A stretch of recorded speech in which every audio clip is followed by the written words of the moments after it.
சென்னையில் அதிகாலை நேரங்களில் அதிகளவில் பனிப்பொழிவு காணப்படுவதால் வாகன ஓட்டிகள் வாகனங்களை இயக்க முடியாமல் அவதியடைந்து வருகின்றனர். இதுகுறித்து எமது செய்தியாளர் ஜெயலானி நேரலையில் வழங்கும் கூடுதல் தகவலை தற்போது காணலாம். வணக்கம் ஜெயலானி, இது குறித்த விரிவான தகவல். தமிழகம் மற்றும் புதுச்சேரி பகுதிகளில் அதிகாலை 3 மணியிலிருந்து 8 மணி வரையிலாக பனிமூட்டம் என்பது அதிகரித்து காணப்படும்.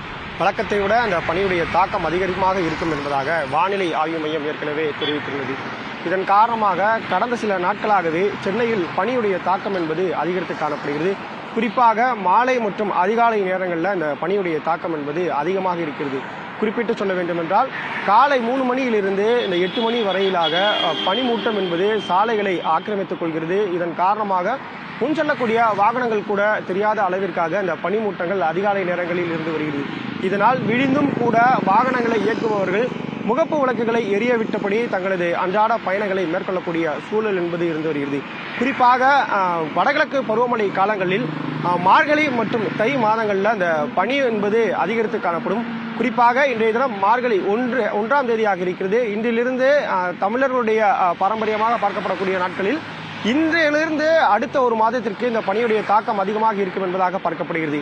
வானிலை ஆர்வலர்கள், வானிலை ஆய்வாளர்களுடைய கூற்றின்படி வானம் தெளிந்து காணப்படும் போதும், அதே போன்று வெப்பநிலை வழக்கத்திலிருந்து குறைவாக இருக்கும் போதும், மேற்கிலிருந்து வரக்கூடிய அந்த ஈரப்பதமான அந்த காற்று அதிகமாக இருக்கும் போது இந்த மாதிரி பனியுடைய தாக்கம் என்பது அதிகரித்து காணப்படும்.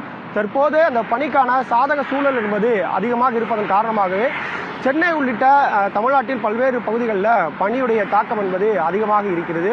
அதில் ஒரு பகுதியாகவே சென்னையில் நாம் இருக்கக்கூடிய பகுதிகளில் பனியுடைய தாக்கம் எப்படி இருக்கிறது என்பது நம்மளால் காட்சிகளில் பார்க்க முடிகிறது. குறிப்பாக காலை 3 மணியிலிருந்து இந்த 7 மணி 8 மணி வரையிலாக சாலைகள், கட்டிடங்கள் என அனைத்தையுமே முன்பிருப்பது தெரியாத அளவிற்காக பனிமூட்டங்கள் முழுவதுமாக மூடிக்கொள்கிறது. குளிரும் வழக்கத்தை விட அதிகமாக இருக்கிறது. தண்ணீர் பயன்படுத்த முடியாத அளவிற்காக குளிர் இருக்கிறது. குறிப்பாக 0 டிகிரி செல்சியஸிற்கு செல்லும் போது பனியுடைய தாக்கம் அதிகமாக இருக்கும். ஏற்கனவே நம் ஊட்டி உள்ளிட்ட பகுதிகளில் பனிப்பொழிவு ஏற்படுவதை கூட நம்மால் பார்க்க முடிகிறது. சென்னையில் பனிப்பொழிவு இல்லாவிட்டாலும் கூட வழக்கத்தை விட வெப்பநிலை 2லிருந்து 3 டிகிரி செல்சியஸ் குறைவாக இருக்கிறது. இதன் காரணமாக பனிப்பொழிவு இல்லாவிட்டாலும் கூட பனித்துளிகளுடைய அந்த மேகமூட்டம் என்பது அதிகரித்து காணப்படுகிறது. இந்த பனிமூட்டம் அதிகரித்து காணப்படுவதால் விபத்துகள் நேரிடுமோ என்ற அச்சத்துடனே வாகன ஓட்டிகள் முன்னெச்சரிக்கை நடவடிக்கையாக முகப்பு விளக்குகளை எரியவிட்டபடி பயணங்களை மேற்கொண்டு வருகிறார்கள். அடுத்த ஒரு சில நாட்களுக்கு பனியை பொறுத்தவரை இதே நிலையை நீடிக்கும் என்பதாக வானிலை ஆய்வு மையம் தெரிவித்திருக்கிறது.